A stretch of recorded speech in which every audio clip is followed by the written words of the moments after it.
The clock is ticking in the United States Capitol. As the hands move closer to midnight, a sense of urgency and anxiety fills the air. The iconic dome, usually a symbol of stability, now stands as a stark reminder of the gridlock gripping the nation's capital. As of October 1, 2025, the federal government stands on the edge of a full-scale shutdown. The halls of Congress are tense, echoing with last-minute negotiations, and the distant hum of protest outside. The fate of countless government programs and services hangs in the balance.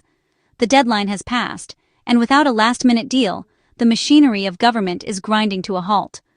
Offices that once buzzed with activity now sit silent, their doors locked and lights dimmed. The impact is immediate and far-reaching. This isn't just another budget fight. This standoff is about the very role of government in American life. The debate has spilled out of the chambers and into the streets, with citizens and activists making their voices heard. Months of partisan warfare have led to this moment. Both sides have dug in, unwilling to yield, each blaming the other for the impasse. The rhetoric has grown sharper, and the stakes higher as the nation watches. Republicans, holding both chambers, passed a stopgap bill with no concessions. Their message is clear. They believe the government must be reined in, and they're not willing to compromise on their core demands. Their leadership frames this as a stand for fiscal responsibility. Democrats refuse to accept it. They argue that the proposed cuts go too far, threatening vital programs and the well-being of millions. For them, this is a line in the sand, a fight for the soul of the nation's social safety net. Democrats are signaling they'd rather endure a shutdown than compromise on what they see as essential principles. Their supporters rally outside, urging them to hold firm, even as the risks mount. The stakes are high. One side wants to shrink government, to cut spending and reduce federal influence in daily life. They see this as a necessary correction, a way to restore balance and fiscal discipline. The other sees it as a lifeline for the vulnerable, a promise that the government will be there in times of need. For millions of Americans, these programs are not just numbers on a spreadsheet. They are food on the table, medicine, and shelter. Non-essential services are preparing to cease, with agencies sending out notices and shuttering operations. National parks, museums, and countless offices will close their doors, leaving citizens in limbo. And federal workers face uncertainty. Hundreds of thousands are left wondering when, or if, they'll receive their next paycheck. The anxiety ripples through families and communities as bills pile up and futures become uncertain. For President Trump and GOP leaders, this is a test of their ability to govern.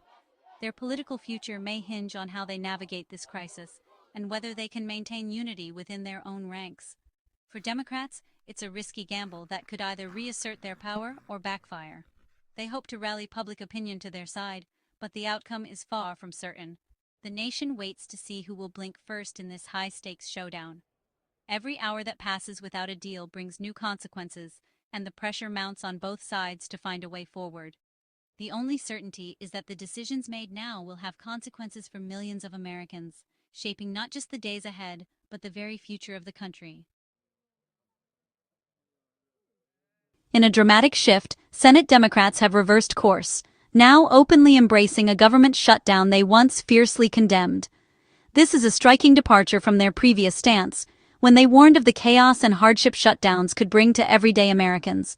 Just a few years ago, Democratic leaders decried shutdowns as reckless brinkmanship, a dangerous game that put millions of livelihoods at risk. But today, faced with what they see as an existential threat to core social programs, they argue that a shutdown is their only remaining tool to resist what they view as a deeply harmful Republican agenda. The pressure from the Democratic base and powerful activist groups has been relentless, pushing leaders like Chuck Schumer to take a bold stand. For many, the stakes are simply too high to back down, even if it means inflicting national pain and uncertainty. Democrats argue that the temporary pain of a shutdown is preferable to the slow, permanent dismantling of the social safety net, programs like food assistance, Medicare, and housing support that millions rely on. They frame this as a fight for the very soul of the country, insisting that standing firm now is the only way to protect vulnerable Americans. Republicans, meanwhile, are quick to call this a blatant act of hypocrisy.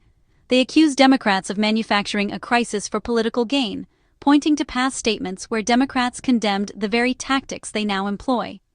GOP leaders argue that Democrats are playing politics with people's lives, using the threat of a shutdown as leverage. The narrative war is on, with both sides scrambling to assign blame for closed parks, delayed paychecks, and shuttered government services. News coverage is relentless, amplifying the finger-pointing and confusion as the public tries to make sense of who is truly responsible. Democrats are betting that they can win the public relations battle, believing that if they control the narrative, they can force Republicans to the negotiating table. Behind the scenes, strategists are working overtime to shape public opinion and keep their coalition united. But this is a risky strategy. If the public turns against them, Democrats could find themselves isolated, blamed for the disruption, and left with nothing but a weakened hand in future negotiations. The stakes are enormous, and the outcome is far from certain. In the end, it's a high-stakes gamble with no clear endgame, one that could reshape the political landscape for years to come. At the heart of this standoff is healthcare for millions of Americans. Democrats demand the extension of Affordable Care Act subsidies and a reversal of deep Medicaid cuts, warning that millions could lose coverage. The Republican One Big Beautiful Bill Act slashed Medicaid, with the CBO projecting 10 million could lose coverage. For Democrats, this is a moral red line. For Republicans, it's about fiscal responsibility and reducing federal involvement. The ideological divide is stark. Is healthcare a right or a privilege? For families caught in the middle, this is a source of real anxiety. The shutdown turns a budget fight into a national referendum on healthcare. The outcome will shape the lives of millions. The shutdown is also about reining in executive power. Democrats accuse President Trump of sidestepping Congress, freezing billions in funds, and using illegal maneuvers to cancel spending. They demand new limits on the president's ability to withhold or reprogram funds without congressional approval. Restoring funding for public media is also on their list. For Democrats, this is about defending Congress's constitutional role.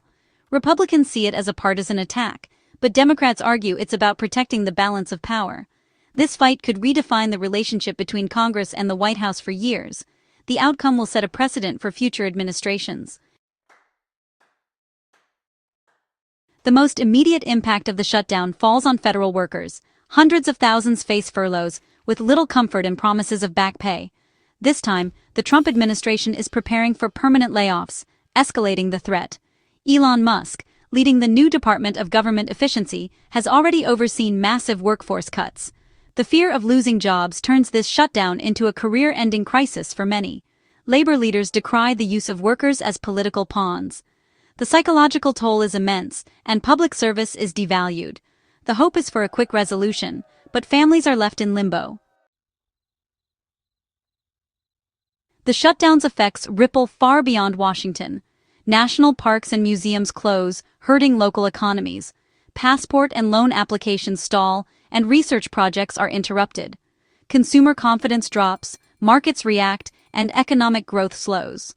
Small businesses with federal contracts face cash flow crises. Essential services, military, air traffic, Social Security, continue, but many support staff are furloughed, causing delays. The line between essential and non-essential blurs, risking food safety and benefit processing.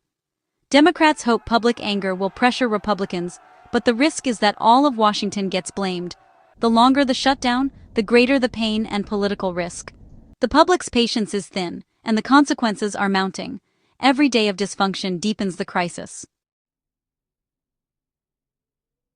With the shutdown underway, both parties scramble to control the narrative.